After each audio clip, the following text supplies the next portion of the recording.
मौसम खराब होने के कारण मुख्यमंत्री यहाँ नहीं आ पाए, इसलिए अभी हम वर्चुअल इमेज में वो मेले का उद्घाटन करेंगे।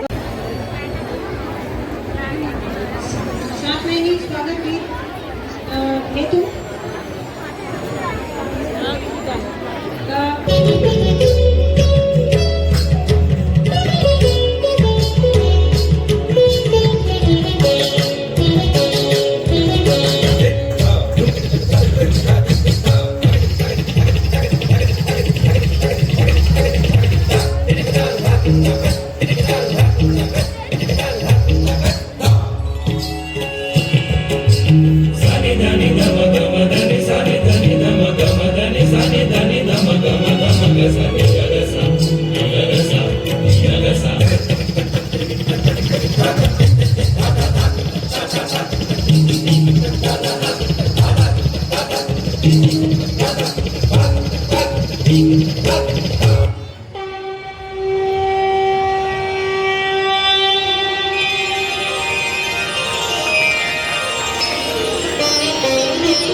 तो अभी रात हो चुकी है और सजावट बहुत अच्छी हो रही है और भीड़ भी बहुत हो रही है और ये आई लव बागेश्वर दिख रहा है।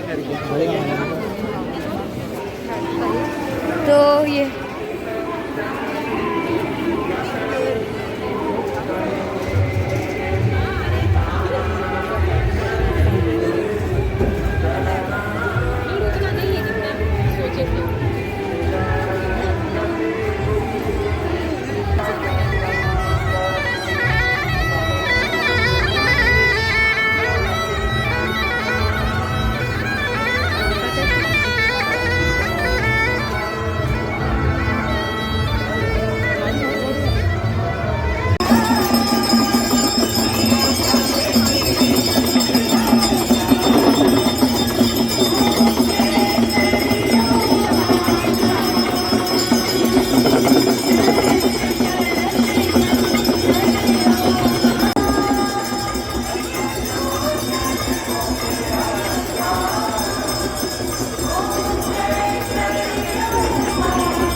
महाआरती के लिए यहाँ पे दिया तैयार किया जा रहा है।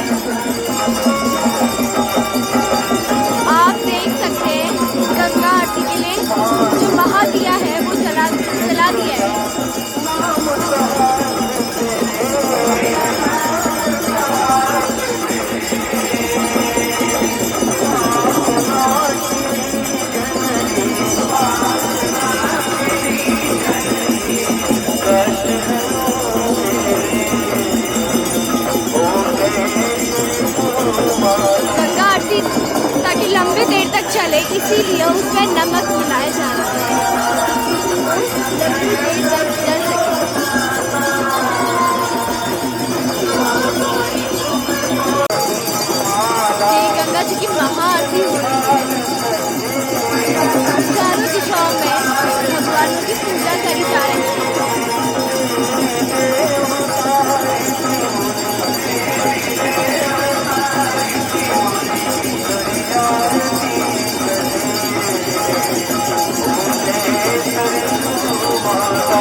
तो तुम्हारे जो नर नित गाता मैया जो नर नित गाता सेवक वही सहज में सेवक वही सहज में मुक्ति को पाता ओम जय गंगे गाता गंगे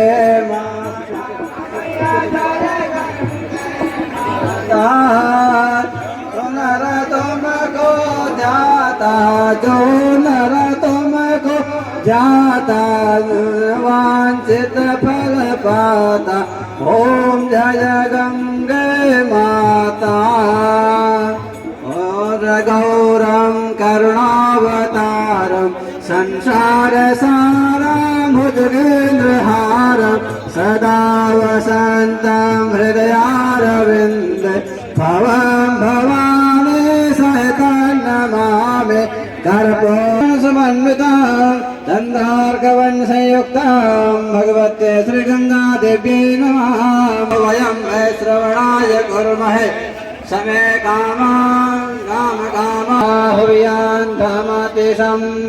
पर्वत श्रृंखलाएं, दिव्य गुफाएं, ऋषियों की तपस्थलियां एवं देवालय आज भी धर्म और अध्यात्म का सुंदर स्वरूप प्रस्तुत करते हैं। देवधारा उत्तराखंड की पावन स्थली में अवस्थित चतुर्दिक देवालयों में परिव्रत व्याघ्रेश्वर तीर्थ भी धर्म, इतिहास, अध्यात्म व राजनीति का उद्घोषक रहा है। नील पर्वत की तलहटी में विराजमान शिव की ये भूमि तीर्थराज कहलाती है। पर्व शिखर में विराजमान चंडी व पश्चिम में नील पर्वत के मध्य प्रवाहमान सरयू गोमती के संगम में अवस्थित व्याघ्रेश्वर के उत्तर दिशा में सूर्य कुंड के समीप भगवान श्री राम व दक्षिण दिशा में अग्निकुंड के समीप राम भक्त हनुमान जी प्रतिष्ठित हैं। व्याघ्रेश्वर परिसर के समीप ही बाणेश्वर, क्षेत्र रक्षक भैरव, दंतात्रेय भगवान व सम्मुख में यज्ञ पुरुष वेणी माधव आदि देवगण सदैव भक्तों का आनंद वर्धन करते हैं। पर्यावरणीय, भौगोलिक, सामाजिक व परिस्थिति जन्य प्रभावों के साथ साथ भाषिक परिवर्तन भी हमारे अतीत को अभिव्यक्त करते हैं। इसी क्रम में बागेश्वर तक की यात्रा व स्वरूपों पर विचार किया जा सकता है। व्याघ्रेश्वर बागेश्वर महात्म्य। पुराण में वर्णित बागेश्वर महात्म्य के अनुसार सरयू गोमती नदियों के मध्य बाणासुर द्वारा सेवित नील पर्वत है। इसी पर्वत की तलहटी में सूर्य कुंड व अग्निकुंड के मध्य अवस्थित शिव भूमि तीर्थराज कहलाती है। तब चंडीश ने नील पर्वत में पहुंचकर दिव्यपुरी का निर्माण किया। वह अति प्रसन्न होकर पार्वती सहित भगवान शंकर यहाँ निवास करने लगे। पार्वती सहित शंकर को इस स्थान पर देखकर सर्वप्रथम आकाश मार्ग से दिव्य वाणी द्वारा शिव स्तुति की गई। इसीलिए शिव बागेश्वर कहलाए। व्याघ्रेश्वर दीर्घकाल तक तप करने के पश्चात ब्रह्मा की आज्ञा से वशिष्ठ इसी पावन भूमि से हिमालय से नियस्कृत सरयू को आगे ले जाने का प्रयत्न कर रहे थे।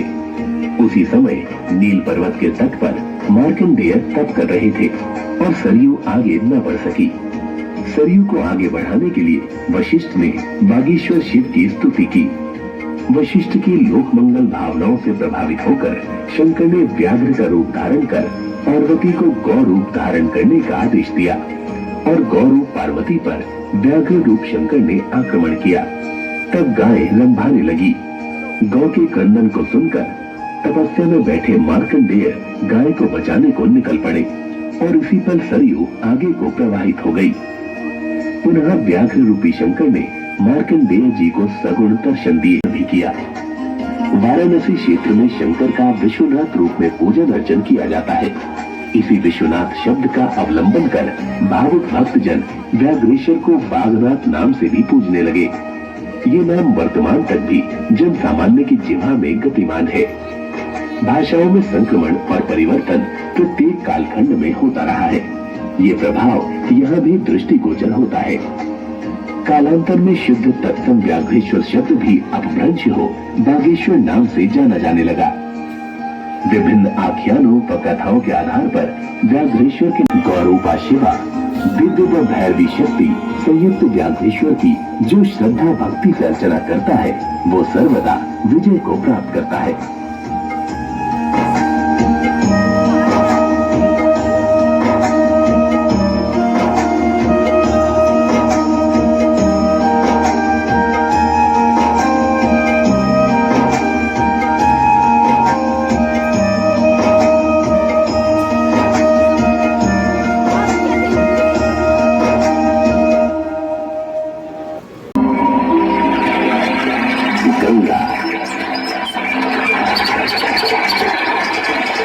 जानवी और भागीरथी कहलाने वाली गंगा नदी भारत की सबसे महत्वपूर्ण नदियों में से एक है।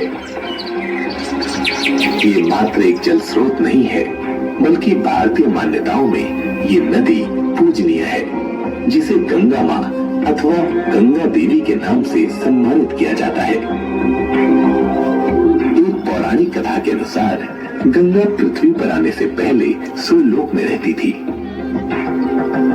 अति प्राचीन समय में पर्वतराज हिमालय और सुमेरु पर्वत की पुत्री मैना की अत्यंत रूपवती एवं सर्वगुण संपन्न 2 कन्याएं थी।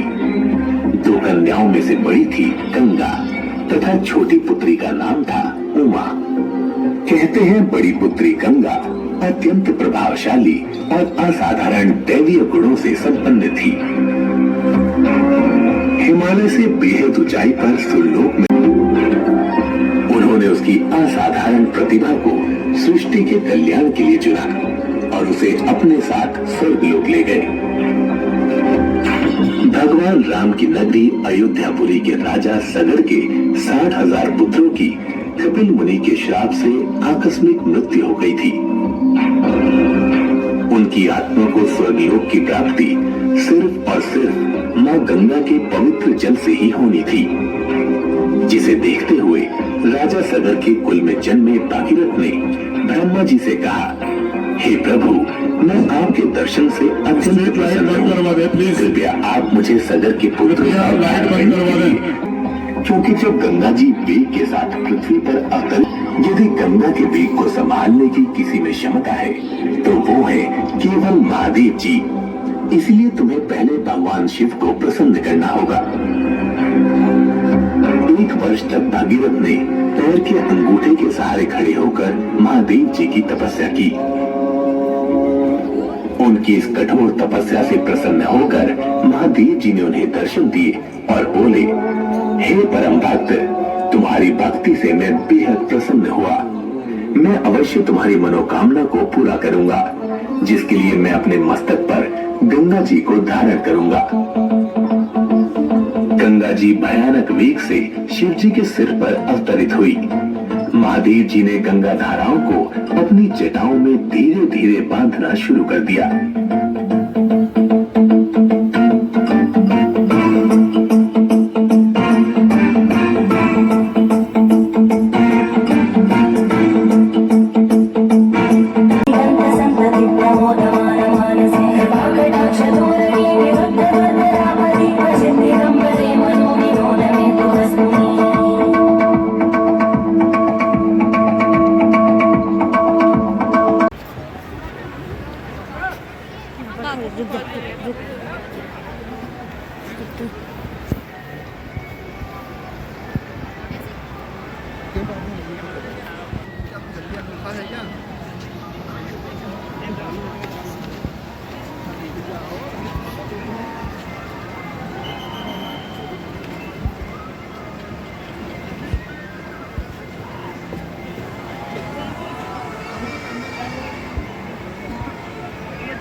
पैसे पड़े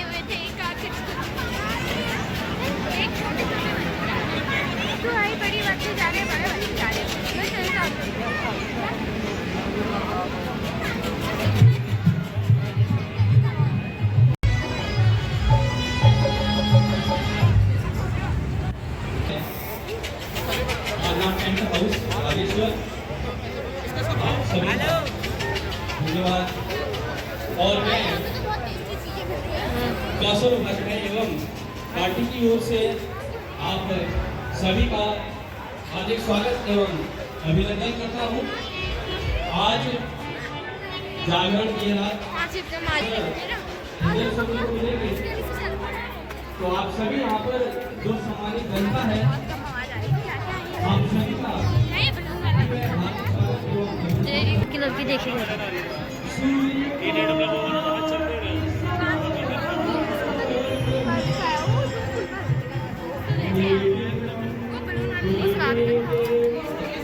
शराबी तो नहीं था ये 5 रुपया ओ पापे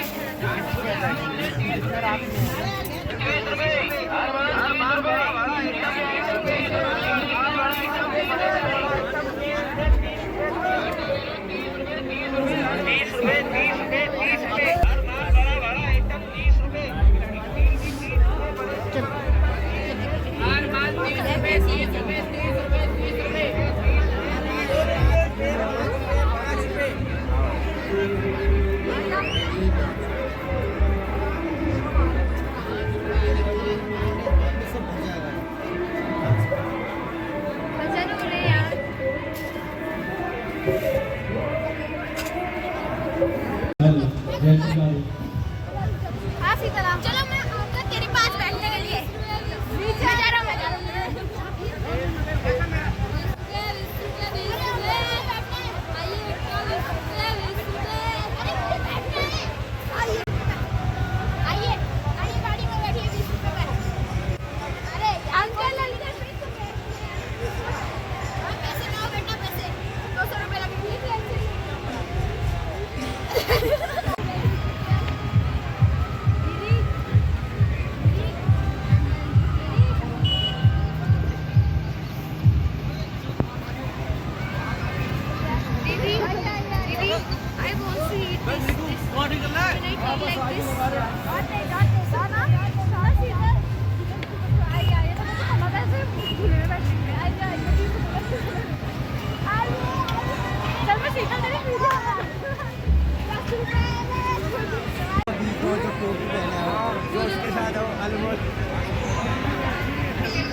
यहाँ पर ये मंच में आज भजन संध्या की शुरुआत हो रही है।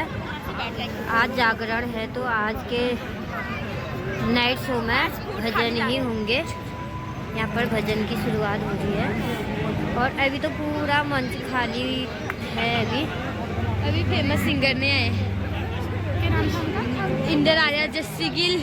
तो अभी आ गए हैं हम मेले से घर और आज का दीपदान, गंगा आरती, रेजर लाइट शो बहुत ही अच्छा रहा। और आप लोग मुझे अपना ऐसी सहयोग बनाए रखें और ऐसी सपोर्ट करते रहे। मैं आपको और भी मेले की सारी जो भी एक्टिविटीज़ है, जो भी नई नई चीज़ें हैं, सब आपको दिखाते रहूँगी। तो आज से मेरा ब्लॉग मेले के समापन तक डेली आएंगे। मैं डेली अपना ब्लॉग अपलोड करूँगी और आजकल तो मेला ही चला है तो मेले का ही दिखा सकती हूँ। और मेले का मेरे जितने भी ब्लॉग आएंगे तो पार्ट 1, पार्ट 2, पार्ट 3 करके ऐसे ही करके मैं अपने सारे ब्लॉग अपलोड करूँगी सुबह 6 बजे। तो आज का ब्लॉग यहीं पर ही समाप्त करती हूँ। आशा करती हूँ कि आपको मेरा आज का ब्लॉग पसंद आया होगा। अगर आपको मेरा आज का ब्लॉग पसंद आया है तो लाइक करें, कमेंट करें, सब्सक्राइब करें, ज़्यादा से ज़्यादा शेयर करें और बेल आइकन दबाएं। तब तक के लिए मिलती हूँ नए दिन नए ब्लॉग के साथ। तब तक के लिए स्वस्थ रहें, मस्त रहें। जय देवभूमि, जय उत्तराखंड। Bye bye.